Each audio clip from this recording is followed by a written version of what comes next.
ไผน่ะ บ่ตูน นี่เลย บ่จื้อ โอ้ เจอสองคน ย นี่แหละค่อยบ่จื้อแล้วค่อยลืมแล้ว นี่ ว่าวนี่เลยจ้ะ ค่อยบ่จื้อกัน จำบ่ได้ครับ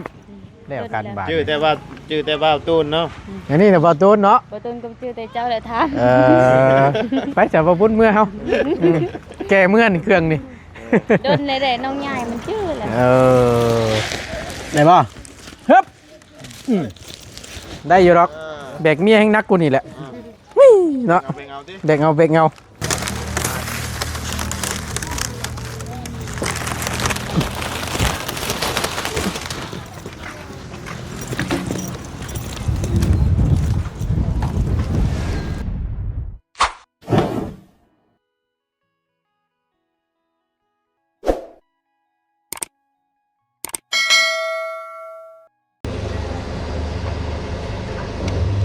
มา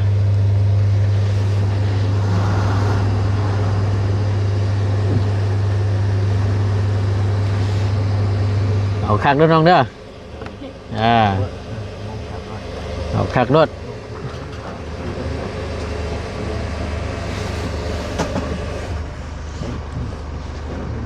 ปั๊บอันนี้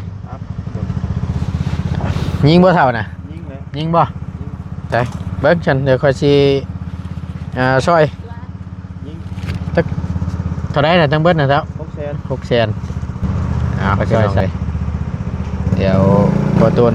อันนี้หาทั้งบ่บุญบ้านป้าแก่เข้าและพากระจาดเนาะไปให้เฮือนน้องไว้เนื่องจากว่าแต่ล้นนั่นแหละพี่น้องเนาะโอเคไปเดี๋ยวเดินทางพี่น้องมานำกัน3หนุ่มสุ่มใจเด้อพี่น้องเด้อสบายดีเอากราบทักทายสบายดีและสวัสดีพ่อแม่พี่น้องปัจจุขู่ทุกคนเด้อพี่น้องเด้อพบเจอกันในคลิปนี้ขึ้นไปเยี่ยมยามเมืองก่อนบ่ได้ขึ้นไปตะลนได้ทั้งบ่ต้นก็ได้ จะเพื่อนเราติ ว่าเด้อไข่เนาะ เอาไปเมื่อนั้นบุกล้าย่างก่อน สิกโตหน่อยนึงยันอ้วกอยู่ ได้เห็ดได้ไรพี่น้องไอ้ก็มันหนาวเลยทั้งบ่ต้นกับรูต้น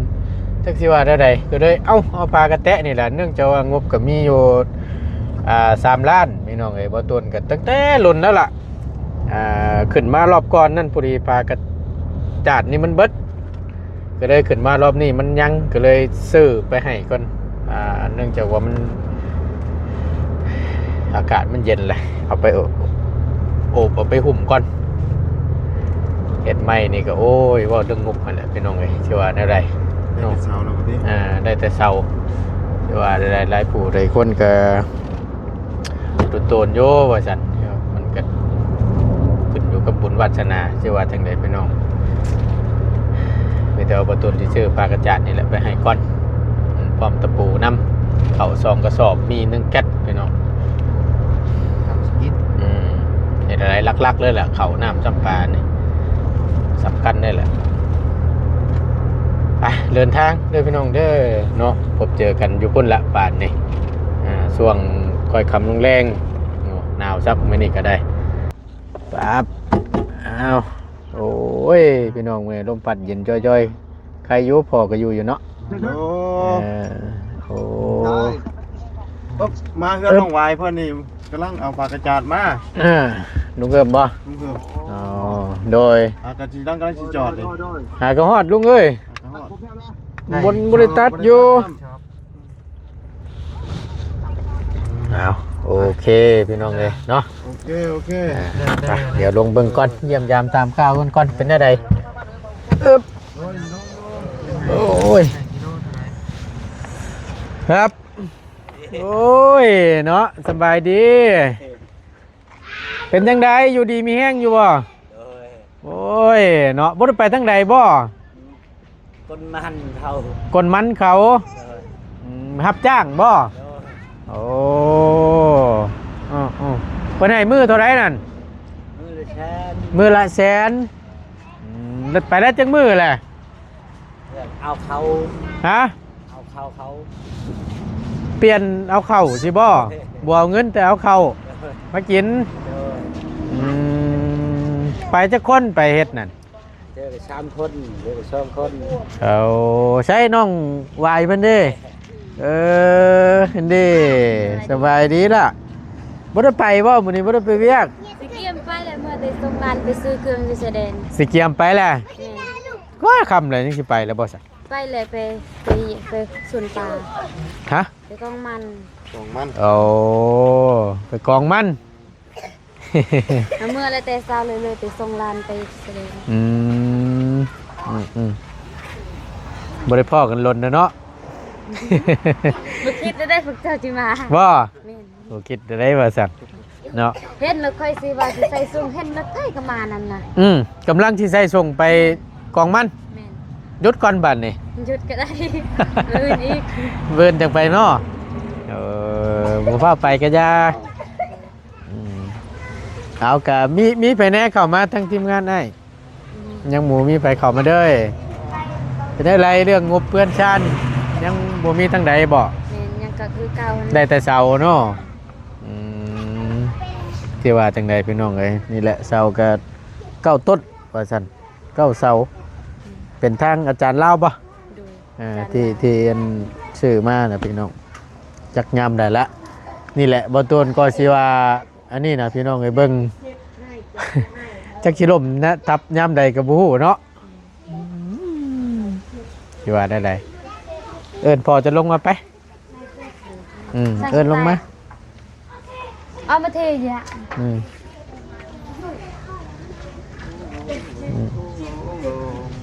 แม่เจ้าไปไสซะ จักเลย ฮะแม่บ่ฮู้ มาให้ เอิ้นเอามานี่ มาให้เพื่อให้ไปชุละอ่ะ อยู่ไสไปทางใด ไปตัดกองมันเลย ตัดกล่องมัน เน้นไปซอยปลาคนนี้ เราเฮ็ดผู้เดียว เฮ็ดผู้เดียวเพิ่นได้จักล้านละปีนี่ ผู้ใด ป้าเจ้าหั่นแหละ ยังบ่ทันใด ยังบ่ทันได้ยังบ่ทันขายบ่ นี่ อ๋อโอเค ไปนั่น ไผนั่นลงมาเบิ่งมึงดูเป็นไผนั่น บ้า ไผนี่ บ้าหยัง บ่าวหยัง ชื่ออยู่บ่ ประตูนั่นแหละ เอ้า สวัสดีบ่บุญไผนี่ บ่จื้อเลย ฮะ บ่ตูน ประตูนั่นน่ะ แม่นบ่บ่ตูนบ่น่ะ ตอนนั้นคือจ้อยตอนนี้คืออ้วน ค่อยแต่ว่าค่อยจ้อย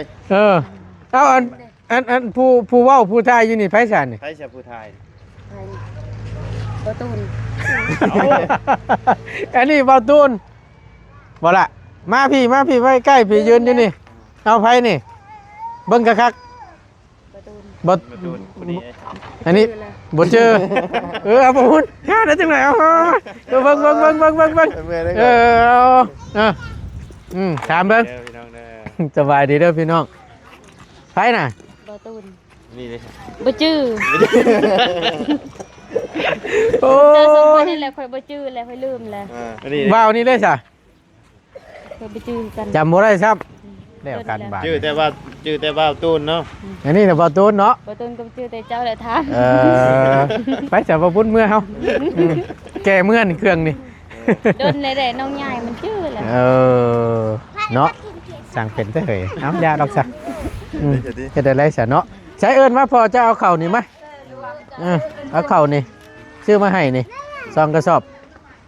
มาพี่บ่เอ้ยเอายกลงได้บ่เบิ่งเดี๋ยวเบิ่งมาเดี๋ยวเขาสิเอาขึ้นยกมาให้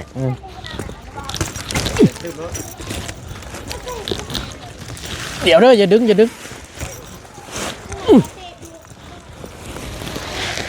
ได้บ่ฮึบได้อยู่หรอกแบกเมียแห่งนักกูนี่แหละเนาะ เอาไปเอาดิ แบกเงา พาดิผู้ แบกเข่านี่บ่นักไปเลยหรอกนะ ได้บ่ บ่ไหว ที่เบาอันนี้เบาตูนอันนี้นะ เจ้าเด้ หืม เจ้าบ่หยัง ขอว่าไรด้วยวันนี้ชื่อตูนนะหนาวเด้อนี่ จำบ่ได้เลย บาบุญ บ่เจอกันซ้ำติ โดนแล้วโดนแล้วเนาะบ่ได้เป็นบ่ตูนว่าซั่นบ่ตูนนี่บ่ฮู้ ประตูโอ้ โอ้ยตายแล้ว ยายมันพูด แต่เจ้านี่จำบ่ได้เนาะเฮ้ยสิว่าได้พี่น้องไงนี่ก็น้องวายเพิ่นเป็นอีกครอบครัวหนึงว่าซั่นซะมายามใดก็เพื่อนเรานี่ยามมื้อคืนบ่หนาวบ่โทบ่ล่ะ นั่น เย็นเนาะเย็นคักปานยัง เย็นคือน้ำแข็ง เย็นคือน้ำแข็งนี่ ตื่นแต่เช้าคือน้ำแข็ง จักโมงตื่นน่ะ 6 โมง 5 โมง 6 โมง ไปเฮ็ ตื่ ด น เวียก ตื่นมาแล้วเฮ็ดเวียกไปกวนมันกับเจ้านี่บ่ไปกับพ่อนี่บ่ทางแม่เจ้าน่ะอยู่เอาลูก แม่นมื้อนี้แม่เคยไปพ่อเคยพัก เปลี่ยนกันบ่ เมื่อวานนี้ไปสวนปลาเคยไปนี่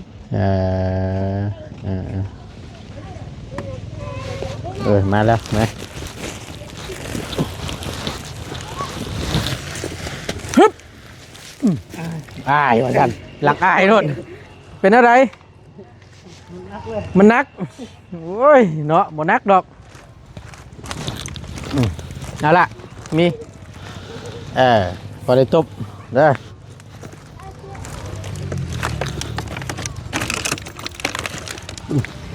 กินน้ำลง เอาไว้ใน ในเนาะท่านเนาะมาบ่ไรหานี่บ่ไร ไว้ในรถดีบ่ ไว้ในรถแล้วพอดีเอาเต็งปลากระจาดน้ำนี่พี่น้อง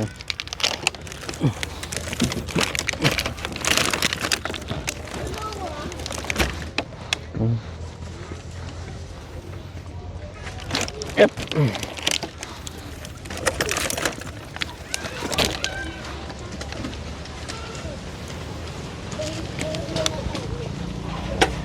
อเค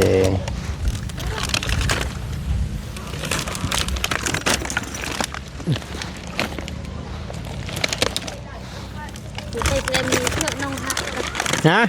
เชือกน้องฮัก น้องฮักอยู่ใช้น่ะ ที่วัดทองเลย บ่ น้องยังอยู่ใต้เรือนต้องไปเรือนนั่น หัวน้องหัว ก็จะเล่นบ่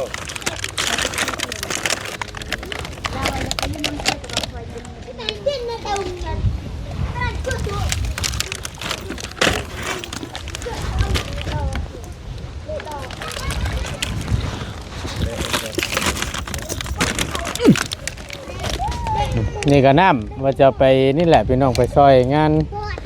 ศพเมบ่าวบุญคงก็ได้ลมหายแต่จากแหละใช่มาบ้านนี้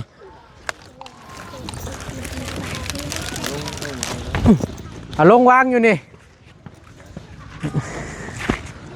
แมนเบิ้ลแหละเอาลงรถเอาก็เอา ขึ้นเด้อ ได้บ่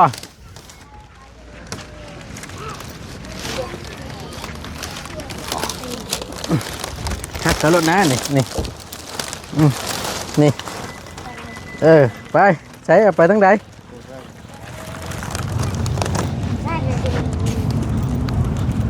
มาแล้วเอาเข้ามาจำรถคนหาอย่างมาห้องเบาะไว้ก่อนเนาะโอเค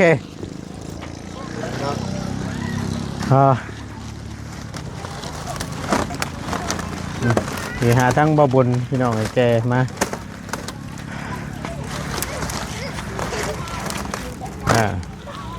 แผ่น1 90,000เอามาครับ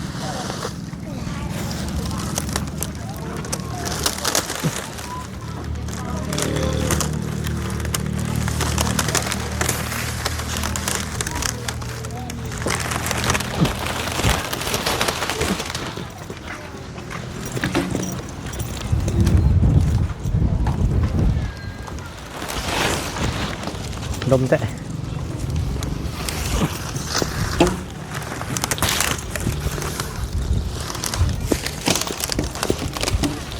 ไหวเอ้ยมาจับชนมันเนี่ยโอเค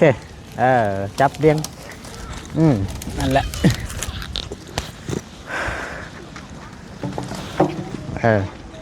เรียงไว้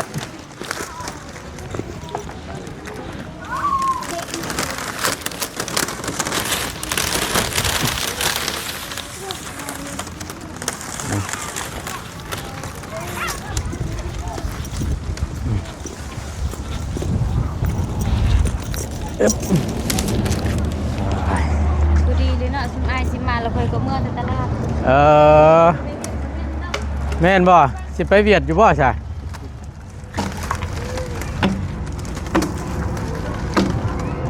ย่านอยู่ได้ก็จังว่าสิพ่อน้องเพิ่นอยู่บ่หั่นน่ะ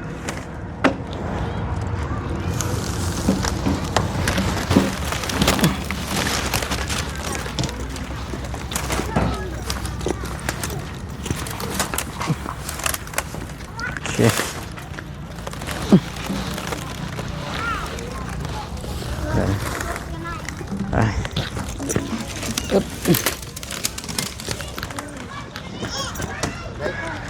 คนละแฟนประจักษ์นะ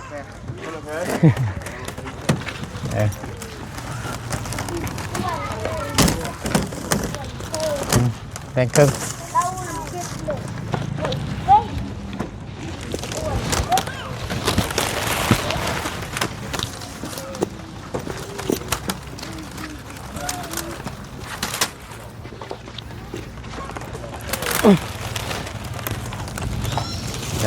ได้ปะรอกว่าบุญ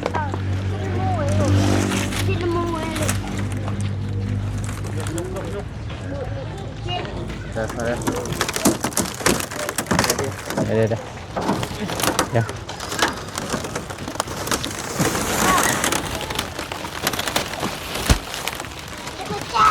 โคตรนักแต่บัดเป็นนั่นก็ได้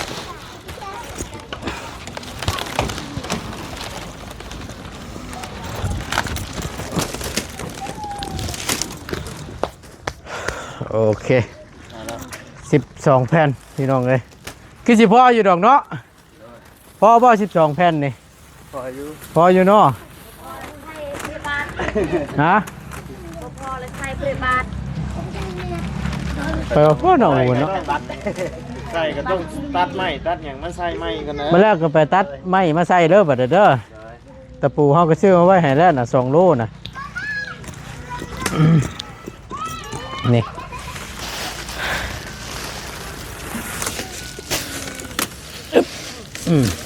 โอเค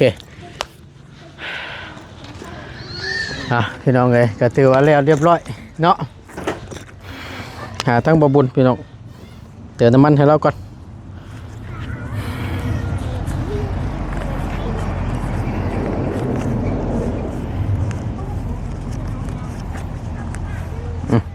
ครับมันจะบอกฮะมันจะอีกบอกบ่แล้วเพิ่นนี่แหละหาเกได้ไรจะเฮาก็หากันเนาะก็เติมน้ำมันทันแล้วเฮ้ยขอบเสียนพี่น้องขอบใจน้ำมูคูหลายๆเนาะก็ช่วยๆกันโดยก็มีแต่ว่านี่แหละพี่น้องเลยก็มีทั้งเข่า2 สอบแล้วก็พร้อมกับมีปลากระแตะหรือว่าปลากระจาดนี่ไว้ซื้อไว้ให้เราก่อนแอมก่อนมวนยังมันหนาวเลยดิเนาะมีแต่ให้พ่อเจ้าหาตัดไม้ตัดอย่างมาตีไม่เช่นตอกแล้วพาขึ้นไปแอมก่อนจะขึ้นเมืองเทิงแล้วถึงออกได้นอกข่อยเนาะไปขึ้นไปเบิ่งนู่นเป็นได้ไดโอ้ยพี่น้องย่านเด้เนาะนี่แอมจังซี่ก็ยังใครอยู่นี่พอนั่นนี่เบิ่งสังกะสีก็ได้พี่น้องอยู่ว่านั่นแหละ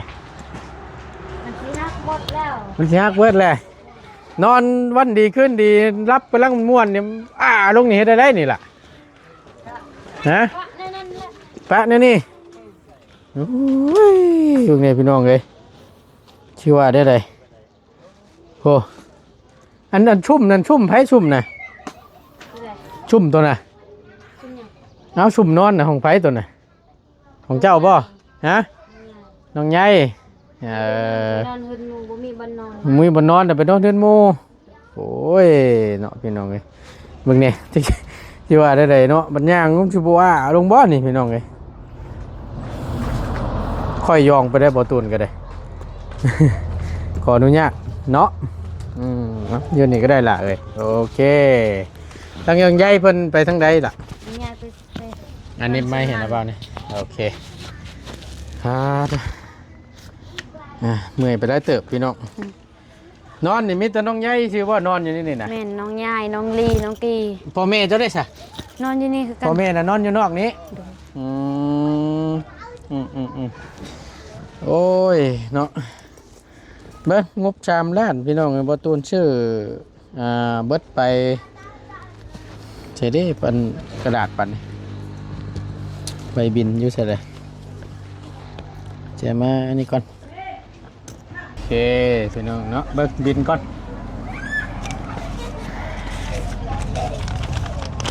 บ่ตูนชื่อผากระแตะเบิดไปล้านกับ80,000พี่น้องเนาะ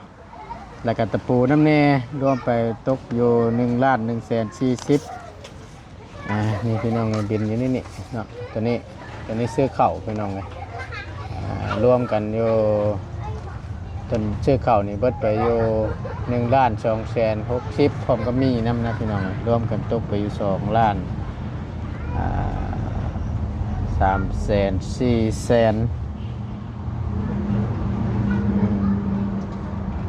400,000พี่น้องไอ้ซอยเติมน้ำมันรถบาบุญน้ำเน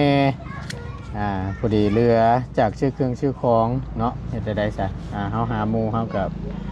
เติมน้ำมันให้เนาะซอยๆกันเรือจากชื่อเครื่องชื่อของพี่น้องเอ้ยเบิดไปอยู่พร้อมเติมน้ำมันน้ำเน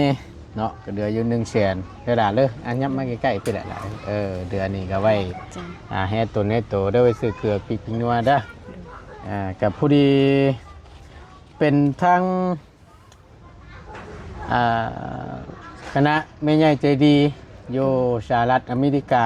ที่เพิ่นได้สดชอยมาฝากเงินไม่อ้ายนี่ก็ล้นเติบแล้วล่ะพอดีช่วงนั้นพอดีทางบ่ตูนติดภารกิจหรือว่าเฮ็ดเทือนให้กับแม่ตู้อายุ6 ปีอยู่พะลานทางง่ายก็บ่ได้ขึ้นมาเลยแล้วก็ขึ้นมาช่วงนั้นก็จังหวะมันปากกระแตะมันเบิดพอดีก็ได้รอพี่น้องเนาะกับพอดีกับบ่ตูนก็ได้ส่งบอกทางแม่เพิ่นอยู่ก็ว่าเดี๋ยวแล้วเวียกแล้วงานแล้วสิขึ้นไปดำเนินการให้เด้อว่านะเอาก็มีแต่ว่าทั้งอีหล่ะน้องวายเป็นตัวแทนเด้อล่ะเด้อก็ให้ทั้งเจ้าขอบบุญขอบคุณขอบอกขอบใจทางผู้ใหญ่ใจดีเบิดทุกท่านรวมทั้งคณะเพิ่นที่เพิ่นช่วยกันคนละ5คนละ10เข้ามาฝากมาให้ง่ายซื้อเครื่องชื่อของให้เจ้าในรอบนี้เด้อก็อวยพรอวยชัยเพิ่นนั่นแหละเอาเว้าแม่ยังเขาลืมแล้วแม่ยังผู้ใหญ่ใจดีโดยผู้ใหญ่ใจดีอยู่สหรัฐอเมริกา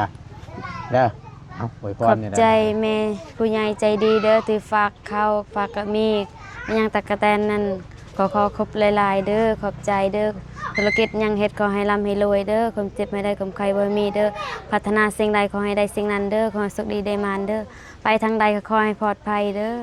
สาธุขอบใจหลายๆสาธุเนาะดีใจนำทั้งง่ายก็ได้มีแต่ว่านี่แหละทั้งง่ายซื้อมาไว้ให้แล้วก็ให้พ่อเจ้าจัดแจงเบิ่งเด้อเป็นพวกไม้เช่นผอกเช่นผาพี่น้องเอ้ยเนาะก็คือเห็นนี่แหละสภาพเพื่อนชาญกับโอ้จะกิโลมทับย่ำใดเบิ่งแต่ละหม่องแต่ละบอนสังกะสีโอ้นี่แหละบ่โดนกันว้าวจักสิว่าจังใดเอาภาพบรรยายว่าซั่นซะเนาะคือเห็นตัวนี้เป็นชุ่มเพิ่นอันนี้ก็ได้เนาะไปสั่นมิตรวัดทั้งง่ายก็จะได้ขอตัวกลับก่อนบัดนี้เด้อจังใดก็สู้ๆอยู่ดีมีแห้งเด้อโอเคพี่น้องเอ้ยเนาะโอเคไปบัดนี้พี่น้องเอ้ยโอ้ยย่างกันขึ้นบ่ลมบ่โตบ่นี่บ่ตกบ่นี่เคยตกหรือบ่นี่วายนี่พี่น้องวับเมื่อวานนี้เนาะเมื่อวานนี้เคยได้กินข้าวไปนี่ก็มันตายแล้วบ่แม่ไปโซลาร์เซลล์นี่บ่แม่มันมืดแฮ มืดแห้ง คือไปอยู่ป่า โอ้ยเนาะอึ๊บฮะพี่น้องโอ้สังกะสีกับเพิ่งวะขาดเบิดเนาะตัวอยู่ว่าได้พี่น้องเด้โอ้ทางหมอตูนก็ได้จัดแจงมาให้ก็แล้วแต่เพิ่นบาดนี้เนาะเพิ่นสิหาไม้มาตอกกับพามาแอมหรือจังใดหมอตูนก็นี่แหละซอยไล่ซ้ำนี่แหละพี่น้องเนาะคือเห็นนี่แหละสภาพเพื่อนชานก็ได้ทางหมอตูนก็ได้แก้ไขสถานการณ์ณตอนนี้เอาพากระเตะนี่มาให้ก้อนเนาะเพราะว่ามันหนาวแห้งพี่น้องเลยเย็นแห้งก็ดีนะดูโตนทั้งหมดโตนก็ได้ลูกเต้าแล้วก็หลายคนเนาะถือว่าแล้วเรียบร้อยแล้วบาทนี้ทั้งหมดโตนก็สิได้ขอจบคลิปปิดคลิปก่อนเนาะก่อนเดินทั้งหมดโตนก็ต้องขอขอบคุณขอบคุณขอบอกขอบใจทั้งผู้ใหญ่ใจดีเนาะรวมถึงทั้งคณะแม่ใหญ่ใจดีเปิดทุกท่านที่ได้ฝากเงินใหม่ทั้งบอตูนเป็นสะพานบุญให้บอตูนก็ต้องขอขอบบุญขอบคุณในลายเนาะบอตูนขอโทษขออภัยน้ำในลายเด้อพี่น้องเด้อเนาะและผู้ใหญ่ใจดีเพิ่นที่บอตูนได้ขึ้นมาซ่าเนื่องจากว่าติดภารกิจอยู่ทั้งพุ่นเน่เนาะแต่ยังโชคดีแต่ว่าทั้งพ่อกับทั้งแม่เราเนาะกับบริภาคบริยางพี่น้องเลยเอาก็ขอให้ทั้งแม่ใหญ่ใจดีปัตตุการจงอยู่ดีมีแห้งเนาะความเจ็บอย่าสุไลความไก่อย่าสุมีปราศจากโรคภัยไข้เจ็บทั้งปวงทั้งใดบวยสิทธิธุรกิจการงานใดๆค้าขายงานมือยังก็ขอให้เจริญรุ่งเรืองในหน้าที่การงานเนาะตลอดปีและตลอดไปเด้อเนาะสิ่งที่สำคัญขอให้อยู่มันคนยืนขอให้ร่ำขอให้รวยปีใหม่สวัสดิ์แล้วเนาะสาธุเด้อเนาะไปสั่นทางบตุนก็จะได้ขอจบคลิปปิดคลิปก่อนจังใดก็ขอบคุญขอบคุณทางFC ที่คอยเป็นกำลังแห่งใจและซัพพอร์ตทั้งบตุนโดยตลอดมาบ่ปะบ่ถิ่มอยู่ดีมีแห้งพี่น้องพบเจอกันคลิปหน้าสำหรับคลิปนี้บตุนลาแล้วสบายดีเด้อพี่น้องเด้อไป